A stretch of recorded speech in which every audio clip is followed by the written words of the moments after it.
You ready for us to start? Okay. Okay. Hi, everybody. Thank you for coming here. For the sake of the recording of this, I'm Asprodites, and I'm hoping that this roundtable will knit together a lot of discussions that I've heard in the past to work. So if we can start going around the table, say your name and what you do, what your position is in our world, and then I'm going to throw out a first idea, and we can take it from there. So we'll start here. Sounds good. My name is Matt Blackburn. I'm co-founder of Order Productions. We are a commercial production facility in Atlanta, Georgia. And you're a director. And I'm a director. Nancy Landesberg. I'm a producer. I'm not sure what we call ourselves now. EP, integrated. We have so many titles, right? But that's what I do. Well, I'm Perry Tongate. I'm a rep. I broker talent. I bring all the creative to the projects and try to do that in a loving, curating fashion. Hi, I'm Marlene Bartos. I'm the managing director and executive producer of Yessian, which is a company that does music, sound design, audio post-production, on-site mixing for installations, and anything related to audio. I'm Jess Dilotti. I work at Scout Marketing. I'm an account director, and my role at Scout is basically to help clients execute creative, to execute their marketing plans, and babysit sometimes. My name's Robert Nackman. I'm the executive producer of a company called the Nomad Film Company. We specialize in the production of television commercials and branded content. I'm Travis Sharp. I'm a creative director. And I'm also going to say this just because I think it's probably going to be part of what we talk about, how these lines are blurring. I direct sometimes, particularly if it's comedy. And I work with production companies sometimes, but I'm a creative director, mostly. I'm Jim Issa. I've been a director for about 20 years. Over the past few years, I've become director of 22 Pictures, which is the production arm of 22 Squared. I'm Marc, Calamia, executive producer and creative director, independent, founder of a company called Sageworks, which makes branded content and experiences that are purposeful, move people, meant to do something. Advertising. You guys, thank you all for being here. I'm going to throw out the first nugget of an idea. Treatments. What do agencies want? And almost as even more important in a way, what do production companies want back after that treatment is sent into to the agency? So, you want to start? Sure. So one of the ways that we're approaching treatments is leaning a lot on my advertising experience, formerly as a creative director in the agency world, and understanding the challenges of bringing not only some of the people in-house at the agency along to be able to visualize how the production is going to go, but also the client, you know.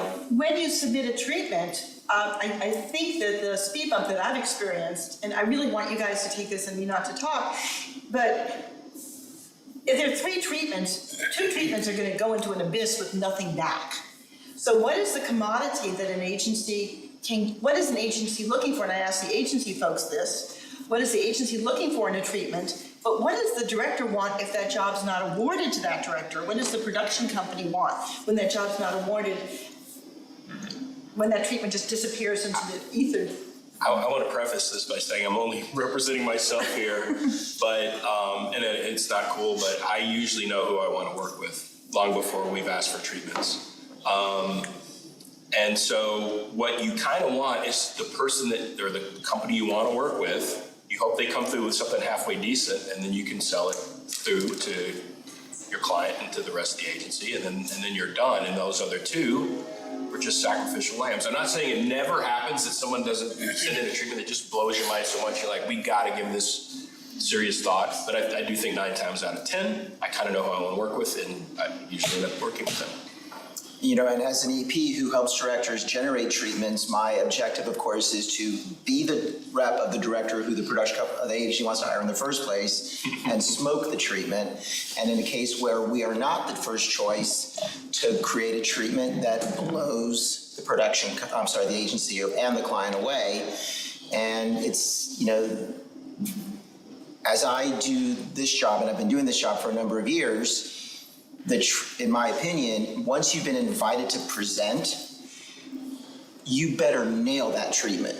That treatment better look amazing and be written brilliantly and address all of the topics of conversation that have come up and address all the concerns and be as complete and as thorough as possible while also being as fun to read and fun to look at as possible. So that's what we try to do when we do our treatments in an effort to blow away the readers of the treatment. And a lot of times I feel like the treatment really is the only opportunity that the director has to communicate with the client, not so much the agency, but with the client. And on very few occasions, but every once in a while, that treatment will be so darn good that the client may come back to the agency and says, and I know you like this guy, but look at this guy's treatment, you know? And we like to talk more, you know, and it's just, you know, again, it's, to put a pencil on to put a pin on my thought, it really is the only opportunity, I see it as the only opportunity to present to the client, to the advertiser. Hopefully the agency will like it as well, and then, you know, show it to the client.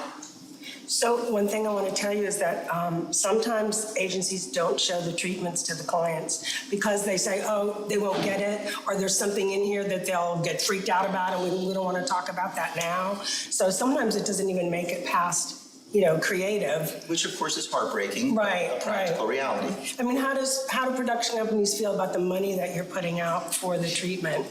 Because I know a lot, you know, it costs a lot of money to do those. Yeah, it costs money, and it's a cost of doing business, and until agencies don't ask for treatments, we have to do it. If you would like to be in the mix, we need a treatment, and if you don't want to be in the mix, we understand there are 300 other companies that will give us treatments. Right. So also the creative call that I always do before the treatment is also really important. And so one thing I was thinking about treatments is we have the AICP form that everybody uses. It's uniform through the industry. What if we had a universal treatment form? I would vote against that because the treatment is an opportunity for the director to generate flex his creative muscle. Right. Look at me, look at how different I am. Right. You know, budgets are budgets and they're numbers, and I think that it makes sense to have a standardized bid form. That makes sense to me. But to have a standardized creative brief, you know, no one told, you know, Renoir how to paint. You know what I mean? And I don't think anyone should tell a director how to present his thoughts. I recently had bid a project and 422 squared, so we have to bid our own, you know, within the agency. And, you know, we're set and ready to go, and the producer said, well, I'm gonna get one more treatment from somebody. I brought in, it was for a Halloween something. So I brought in a horror film director to create a treatment. Blew me away, way better than I would have done if I was directing it. Said, great, we got this one, it's in the bag, and we didn't get the job because somebody else, this New York company, came in and did a treatment that blew hours away. Like, just went all out, full on. I was like, and I asked the EP, I said, well, what happened? You know, why didn't we get this job? He was like, well, their treatment was just much better. I found that hard to believe, and he shared it with me. So I'm looking at it going, well, yeah, I get it. You're right. You're absolutely right. I was like, I can't wait to see how the shoot goes. Right. So of course the shoot goes, and they delivered 1/3 of what was in the treatment, you know, and it is, I cannot wait to just be in the room and just be like, can I see that spot when it's done? Because I won't, because I will, but you know, when the cameras are off, I'll tell you how I feel. No, but you know, it's the balance between what's really possible for 120,000 or 140, you know, versus what can I say to get the job. And I think that's the hard part, is that a lot of production companies will promise so much, and then when it comes down to the shoot, you kind of have the EP buffer saying, well, you know, we can't really do that shot because you guys didn't come through. You know, there's always these like, well, we wish we could, and in an ideal world, we would have done it that way. So there's a real tough balance between creating these amazing, wonderful treatments, but Whereas I happen to know like what we can really What's do, feasible. and what the client's expectations truly are. So I don't know. I think there's To your point exactly in terms of overpromising, I am significantly involved with the preparation of treatments. I read every word and I make sure that we don't overpromise. And when an idea has been suggested that I know we cannot do, I add the words, wouldn't it be great if we could, ... And at least that way we're not overpromising. Yeah. We mentioned it, I thought, but you're, totally right. I'd like to take that point that each of you started and then Jim just picked up on, in my opinion, and then take it one step further, which is to say that they're representing production, who I'm a split brain creative producer, but I do production. That's where I focus. I fall into production after the idea is where it needs to be, but I push the idea as far as we can go. So I have a lot of heart for the creative that already knows what it wants to be, but I meet people all the time who say, I have a giant school bus in my backyard you can use any single time you want to, or I have a parachuting company, or I have and I'm making those things up to say that there's some kind of value that's in the production opportunity that a particular company can offer that a director isn't even aware of, plus a director. In other words, it upsets me when the creative is locked and we can't bring other value to the table that frankly the clients and the consumers are asking for. Like they don't want the same things over and over again. They want what's unexpected and then some other collision, a school bus, that's my kind of outside of the expected, placeholder for whatever, and smash it together and then bring that as a creative opportunity. Like I cringe when creatives come to me and they go, I already want this guy, but get me two other people to bid on this. And I cry a little bit inside for the people I know that are going to crush themselves this weekend, and I don't go to those people. I kind of back up and say, you know what, let's just go with that one and convince the client to single bid, or let's not get through. The flip side of that, and this is, I think, the scar that agency people carry, which is why we're sometimes these like tortured creatures, is that you find this hotshot director. Treatment blows you away. They're bringing all these new ideas to your idea. I mean, I always want it to be additive, but then when you actually get into production, the director clearly has a very specific vision that wasn't built on how far we got it. So I got it this far. I'd love it if you want to build a tower on top of that. But if I got this far and you're over there, and then I have to limp into my client with the first rough cut that I don't believe in, I didn't get anything I wanted. It's awful. You lose clients over that stuff. They've invested a lot of their money on that, and you can really lose. You might not lose a client, but you've lost their trust. I don't mean scrappy. I mean hungry or available. I mean like I'm here and I can bring you tons of value because I'm available. Not that guy you had to fly in between 6 shoots on this one day and it pissed everybody off, and then he's in the back going, yeah, that's pretty good. Like no connection. I'm with you. Like I've seen both ways. But I guess that's why in a creative industry you would sometimes play it safe for those reasons. Like I have a director who's not exactly right for this, but we have such a great working relationship. That's where I'm going to go. First time I worked with Jim was because my creative partner had worked with Jim before. It's like he's great. That was my buy-in to him. I don't know that I would have worked with Jim, no matter how good his treatment was, because I didn't know what's it going to be like. But I had someone say, no, he's great, trust me. And he was great, but until that point, and now I would work with him anytime, but before then, I don't know that I would have. Can I just circle back on as somebody who is actively trying to provide solutions, the one point that you asked was, what kind of feedback can we get after the fact? And I think that is very lost in the industry where I've been in the industry about 20 years, so I've seen a lot of change in that amount of time. And I feel like there's been this lack of professionalism or appreciation for the craft, for the energy that goes into these treatments, for the, yes, we're all gunning for it. And yes, there are 300 companies out there that want that job. But to learn from the process, just to have some little bit of feedback from the producer, from the creative team, how long does that take?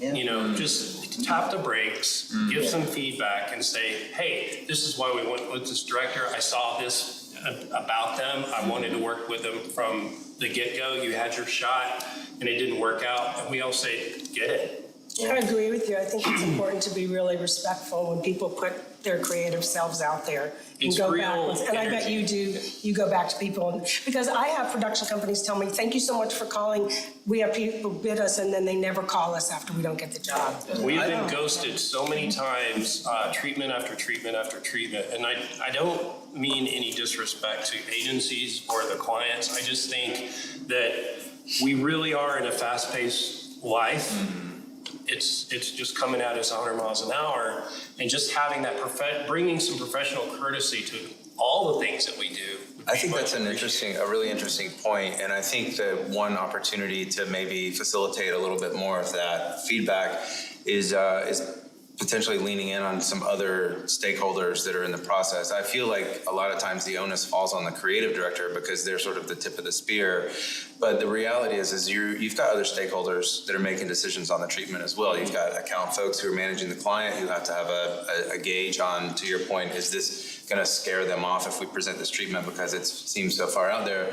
And the reality is you're appealing to all of those stakeholders at the same time. And I think that maybe if you broaden the conversation to even follow up with some of the account people, like, hey, what did you guys think about this? What was your thought on this? What's your feedback? And having them be a little bit more involved in the conversation, because I think that they have they're less emotionally attached to it than the creative folks, because there's also, like, to your point, it's the scar that you carry. It's like, oh my God, I've tried to manage this as much as possible, and I've got people that I've asked to do things that I know that, that they may have been, it may have been a futile effort or whatever, and I really just want to focus on this and move on to the next thing.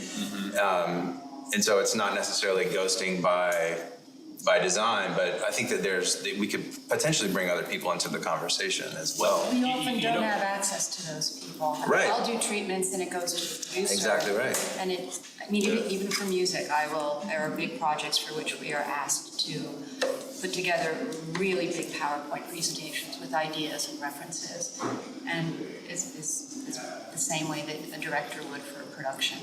And oftentimes the only point of contact is the producer who called us. We don't have access to the other people. Yeah. So, and it does sometimes get ghosted. You put a week and time and energy into putting something together, and then It's a fair there's no point. feedback at all. Yeah. And there's also a certain sense of protocol. You again, most of the time, my point of contact is the agency producer, and of course, I'll have a phone call and I'll talk to the creatives, and they'll be on the phone call, and unless there's some other relationship, I've worked with them before, whatever, they're all new to me, and as well as the agency producer, and I would be cautious. I've sent a treatment to the producer. It's rare that I'm ghosted, but it happens. But to reach beyond that. Yeah, I wouldn't suggest that at all. But just I'm saying in general, as a practice across the board, maybe having those more Bring that into the conversation. Right. Yeah. So it's not Which is such a linear. From where this conversation is based, it makes perfect sense. And then I also try to look at the bigger picture. Okay, so we've got a client that's selling a foot ointment, and we are busting our laugh. That's what I'm working on right now. We are busting ourselves hard to try to win this opportunity to earn an income. You know what I mean? And what's their agenda? And how does my following up with them positively impact their agenda? And if I can't come up with a good answer for that, then I just have to hope they like my treatment. Right. So I'm gonna pipe in here, because as a rep, I felt like often maybe it's upon the rep to say to the agency producer when they're soliciting, when they want to start the treatment process, what do you want in the treatment? What can I get you treatment-wise? What format? Are you looking for something special? But very often I don't get an answer with that. Yeah. So I'm trying to knit that together. So if we were to establish an idea of best practices, which I guess is the ultimate goal of this conversation, what would be the best practices, not that we could enforce that, but if we could, what would be the best practices for production, for agency treatment side and production company treatment side? I think it's mutually beneficial. The first thing I'll say is there's nothing an agency hates more, at least from my experience, than a client asking for free stuff. Hey, I'm sending out an RFP, send us 5 campaign platform concepts fully fleshed out. You only need to show us 3 storyboards, blah, blah, and you do all this work and you send it off. Maybe you get a presentation and that's it, right? So we know, and it sucks, and it kind of burns me, oh, I've done that. I've done that to somebody else. And to his point, exactly, another thing that I try to understand in terms of the treatment is, this guy's been working his butt off for months, and he finally sold an idea. Now they get to hire a director, and of course they're gonna wanna hire the best. They want Steven Spielberg if they can get him, you know what I mean? And Only if he has their spot on his reel. well, you know, and I can't- That was producer. Yeah, and I heard his craft service wasn't good. Yeah. and I can't fault them for wanting that, you know what I mean? And so we in the production community pitching on a project, these days now, just being invited, just making the short list, the top 3, to be invited to pitch is a miracle. It's a miracle. Now that this miracle has happened, we've created our own good luck. Now we have to murder it with the treatment. We have to. Because, you know, and I've fallen into the trap once before. Oh, we don't really need much of a treatment, like a 2-pager with some pictures. Yeah, no. I did that once. Biggest mistake of my life, right? Not the biggest mistake of my life, but big mistake in that particular scenario. So now, you know, and I'm bidding a thing right now. Oh, we just need a couple of sentences. Yeah, a couple sentences, not happening. Well, we need it tomorrow. I'm not gonna give you a couple sentences tomorrow. I'll give you something decent on Monday, you know? And if that, because you just can't give them something bad because you never know where it's gonna go. And if it doesn't properly reflect or accurately reflect your awesomeness, then you can't send it. So I'm thinking about how to summarize this, and it's the value, like in the transaction. We're talking about just the treatment we're talking about right now. You said the feedback, broadening it. Sometimes the treatments didn't get seen, so the producer who's already predisposed to not respond now has no reason and nothing to say to respond, which is the problem, I think. That's right there. Because we, as a production director, and I know you have a lot of people that you teach this conversation to as they're learning, like, hey, don't ghost them, you know, make sure you go back and Out of common appreciate it. courtey, just common. And just like, hey, it's not happening anymore, you know. It goes a long way. Common. Just Thank you. I know just a how call hard from the producer. Yeah. You know, that's happened a lot too. I know how hard you worked on this. It was Not- really, really great, but Steven Spielberg's was just much better. You It's know? always the call that I hate, the It's call where you the have worst. to call someone and But say, you know what? you didn't get it, but if you're nice and respectful and say, we appreciate, And if- then it makes all the difference. So much And is if it's garnered difficult to from do a that. And in call, it's theory- easy to do an email. Yeah. Yeah, well, yeah. It's And in very easy theory, to we're write a all nice adults who have gotten a no before. Right. You know, we're all adults, we all got no's before. It's much better getting a yes. Well, Sorry, I just want to make one final point on that. The value for us in the production side is clear. The value for the agency, you picked up on it right away, and it's up front.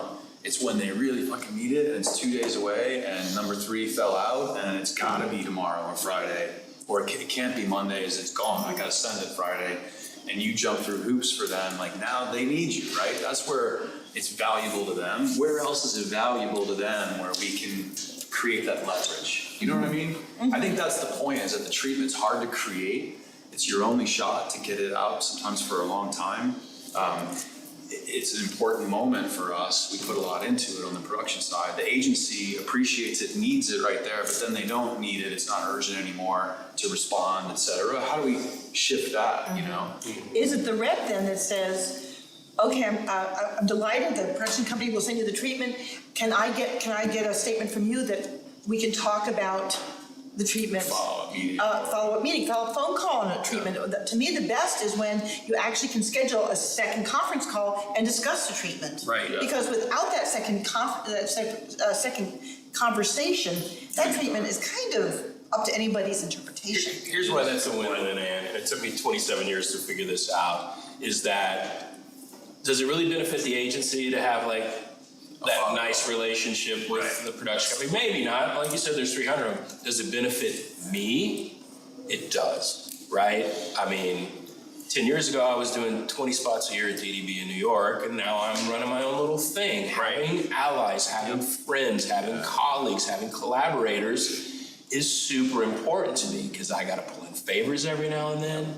Relationships. So And that relationship, it turns out, It's a is relational way industry, bigger and everything than is spots. relational, so absolutely. Yeah, a couple insights that, so because I'm straddling the line between production company and agency, I get to see both sides of things. I get in arguments with my wife, who is a wardrobe stylist, who's on set saying, why the fuck did they wait till last night to tell us what color shirt they want? It's like, you know what? We've all been busting our ass for 3 months. I don't want to hear that from you or anybody on the crew. I'm sorry, honey, I'll do the dishes. You know, so, but it's true. So we're fighting for 3 months to get this job, and the last thing I want to hear is, can you tell me why I didn't get the job? Blah blah blah. It's like, I will tell you that. But right now, we waited till the last minute to get approval. The client gave us the last minute. We don't have time. I think the proper thing to do is to say, if we did get the job, thank you so much. When the shoot is done, can we touch base? And that way I can hear a little bit about y'all's rationale. Because between now, the last possible second they can pull the trigger as to who the director is, till the shoot day is going to be maniacal. So, understand that the agency would probably do the courtesy of having a proper conversation if you find the right time to do it. And I think it's very fair to say, hopefully on the next one, can I touch base with you a few days after the shoot so we can just sort of follow up. It's a really good point. So if I was to come up with, just to capsulize best practices, would be perhaps to have a conversation after the treatment's submitted and then ask for, if you don't get the job, feedback after the job. So those are really good points. And make it accountable. I mean, that's the piece, I'm sure you do that. I know that we do that with all the production companies, with all the agencies. But for whatever reason, you check back in after the spot's aired. Hey, can I circle back around? What went into that process? And nothing. And I think it's the trickle down, aspect of we're too busy, but I'm gonna need a favor down the road. Keep that in mind. We're all amicable, people, and it's just communication at the end of the day. I want to, because Jess is in an interesting position as account service, which knits together production, creative, and business and commerce, art and commerce. So what can we do as an industry to make your job better? What do you need from us? Yeah, so I was just listening first so then I can sort of comment. I think one thing to really consider from a treatment perspective, because I know you were asking, what do agencies need? And sometimes the creative team already knows who they want to work with. I think bringing in the account, I try to work really closely with my creative team early on and my production team, just because depending on what size of agency you work at, if you work at a very large agency, chances are you have, multiple producers that are on staff and they may or may not have worked with your brand before. And so they don't know the nuances, the ins and outs of the words that are gonna tick the client off, the things that it's if you put this word in there, you're sold, So I try early on to instill that in both my creative team, my production, and anytime I can get on calls with them, obviously knowing my place, not interjecting and not trying to kill or sway the creative vision in any way. I think that's super important. And the other thing is knowing your audience. I think from a production perspective, as a production company, even having the chance to talk to an account person to say, these are some things that my clients are or just, understanding where their head is at overall. I've worked with clients who have had $8 million budgets, and I've worked with clients who have a $200,000 budget. The one over here is they just want to throw money at it and make it happen. And the one over here is if you give me a $200 overage, I'm going to question everything that you're doing and saying why, and that might impede their decision or not. So I think knowing your audience is really important, and really trying to understand the brand even before you put a treatment together is really key, because I've seen really amazing treatments just be thrown to the side because either the creative team or us or the clients feel they don't understand the brand. And whatever we're trying to portray for that piece of production or, spot, they don't have the faith. And a lot of the times, the clients don't have creative vision. That's why we have an agency. That's why we have a creative team. That's why we have a producer, right? And a director. And all of that is to take the idea, bring it to the next level. And clients don't always visualize that. So although we want to be, directors want to be super creative and they should have the space to do that. That's their right? And that's why they got into the job. You also need to understand your audience to think like, is the client going to really understand what I'm trying to say? Is there a way that I can approach it that maybe is less jarring for them?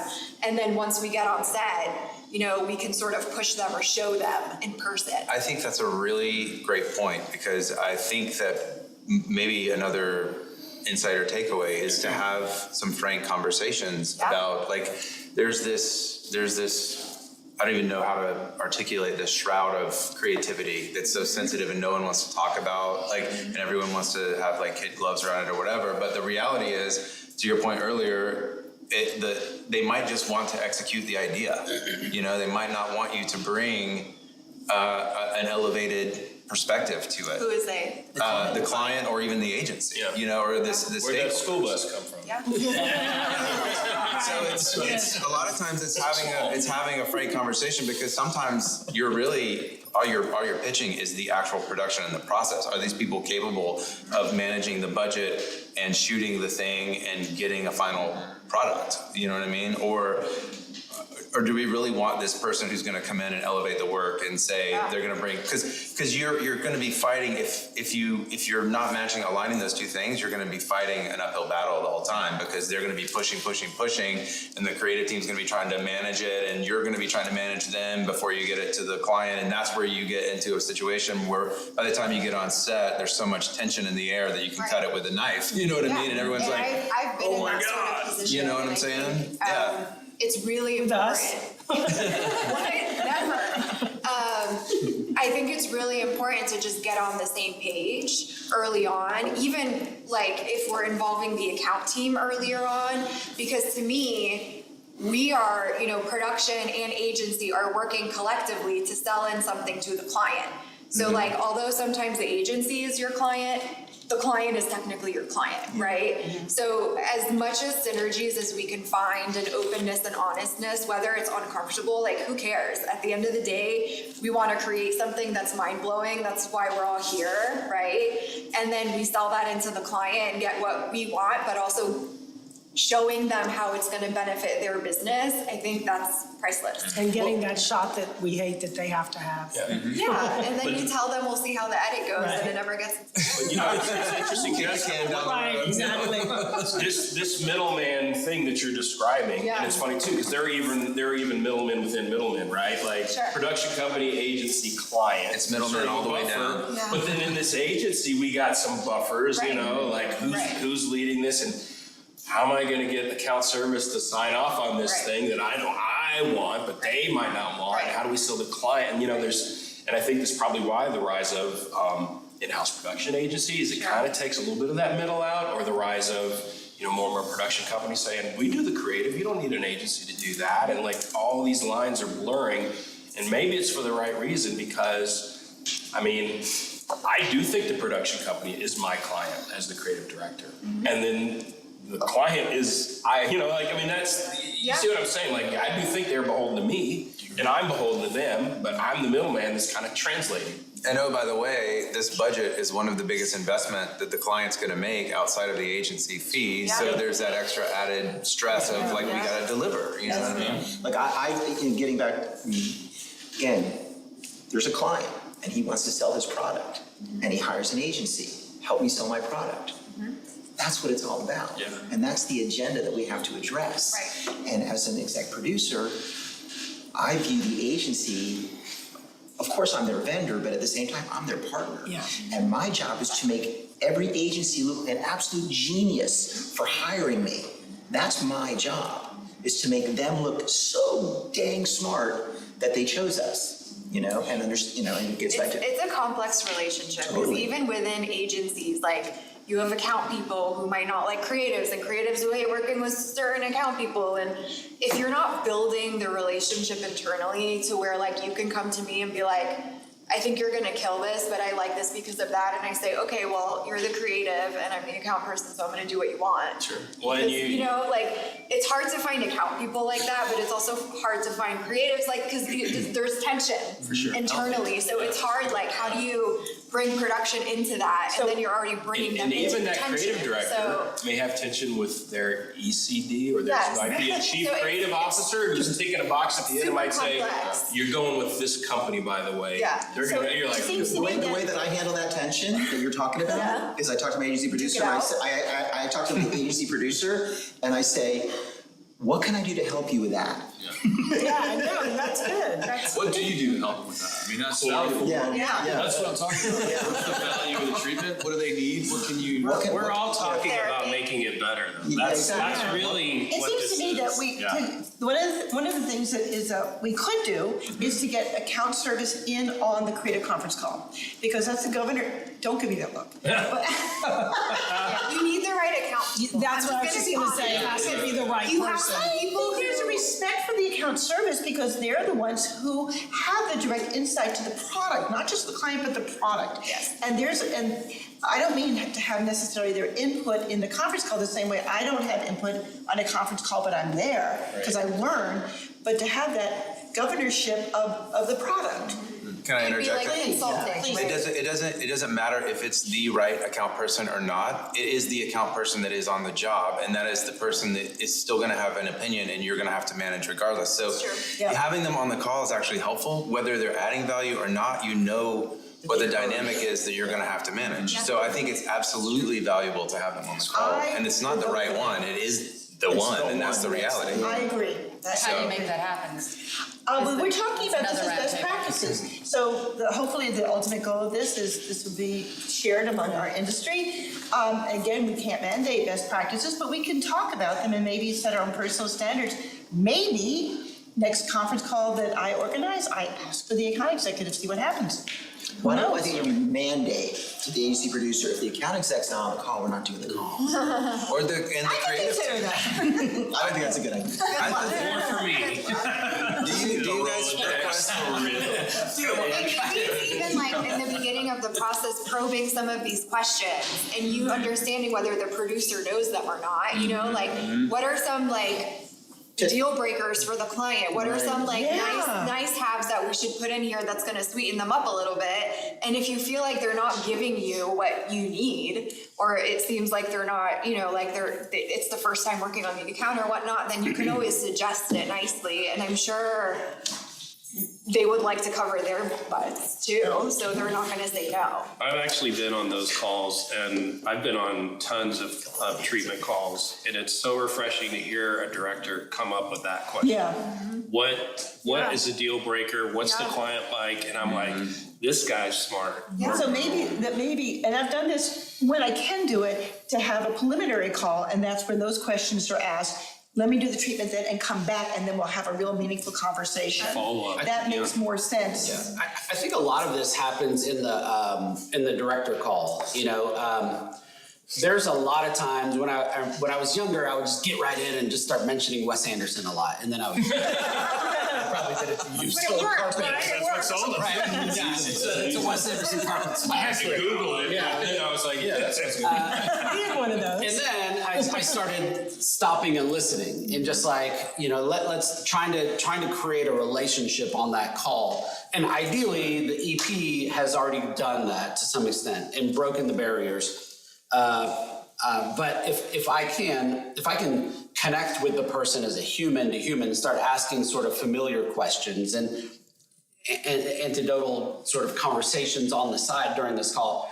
It's sometimes, you know, I've had EPs sort of nudge me like, keep moving forward. And it's like, no, I'm going to connect with this person so that if I feel, you know, if we are connected and at the end of the call, I can say, hey, you know, if I've got a couple questions while I'm putting this treatment together, I really want it to be what you want. Do you mind if I just shoot you an email? They'll always say yes if we've made that connection. Yeah.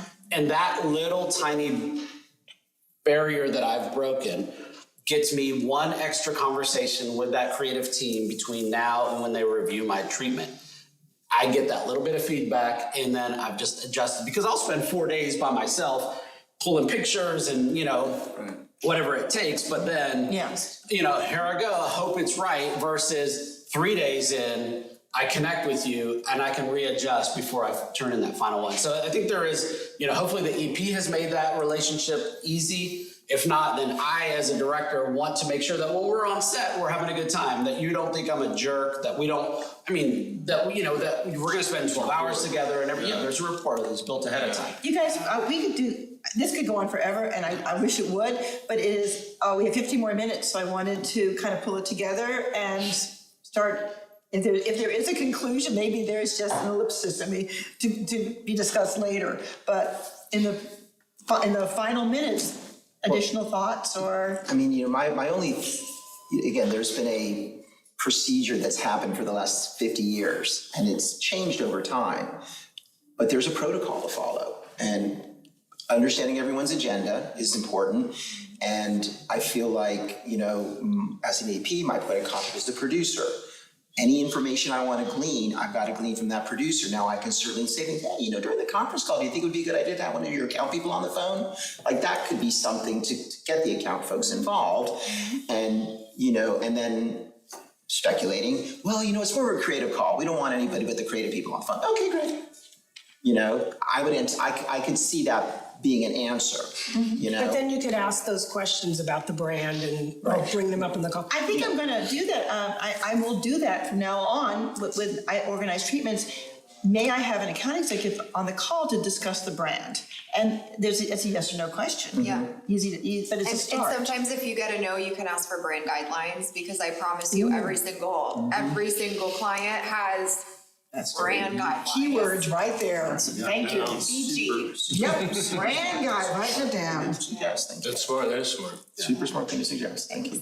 You know, I think I have this conversation, if I could just like get in a time machine and talk to myself as a young creative 25 years ago, I would just say, yeah, be cool to the vendors, whatever you want to call them, that are trying hard to do stuff with you, because later they could be your collaborators, your employers, your who knows what, your partners. So, I mean, I hired a PA about 4 years ago, and I hope I get to work for that guy later in life.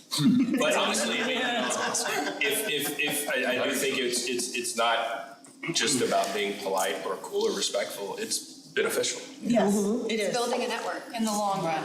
Yeah, for sure. Looking long term, everybody really needs to be sharing information with each other and treating each other like colleagues and not like people on other sides of the aisle. I've seen a change with that. When I started out as a rep, it seemed very adversarial. The reps were treated like, oh my God, the rep's coming hide, and the producers were afraid of the production. And I've seen now that it's a much more cohesive and friendly industry, supportive. And we do change places all the Yeah. time. So I think the gig economy has created some of that. maybe, yeah. I'll say this, and this again is only my personal experience. I have never hired a production company based on a box of donuts and a viewing of their reel, ever. But I know it's the practice, and it got to a point in my career where it's just like, Never got donuts. we're like, hey guys, butt plug is coming in to give us donuts and show us the reel. You're just like, oh, are you serious? And you see this like the creative team trudge into the conference room, and it's just like, How do you get exposed to work? usually Good through the agency question. producer and through the people that I've worked with for years. I mean, I met Jim through a creative partner who had worked with him before. It was. Yeah, word of mouth is the best source of So advertising. you'd prefer the producer to just send you a link than going into a screening and sitting with everybody and... Well, it depends. Again, I'm just, that's right, because the producer, I mean, the He's production vetted. company's gonna tell you, we got everything. Nancy is gonna say, here are the 3 humor directors with a great visual eye, that are 5 or 10 or whatever. Right. Or Which is- 100. It's the opposite. I know that's for not 100. The exact opposite of what you're talking about is I had a producer tell me the other day, she said 120 reels to the creative team. Wow, 120. And I'm like, that blew my mind, because I know I sent at least 10, and I'm going, Wow. And I was trying to get feedback from that person to narrow it down to 3 that I really felt strongly about, but got no feedback in that process. So I'm like, hey, I don't know what you're looking for, and I put that out very clearly. And 120, I'm sitting there going, poor creative team. You know, like, You could shoot the ouch. commercial, edit it, and have it on the air in the time it takes to. Look at all those reels. That's actually been the process, but that's another Speaking of Really? reels, actually, I think it's also important to ask the producer and the creative team, like how the client plans to review the treatment. Because a lot of the times the director is given the opportunity to present the treatment directly to the clients, but a lot of the times they're not.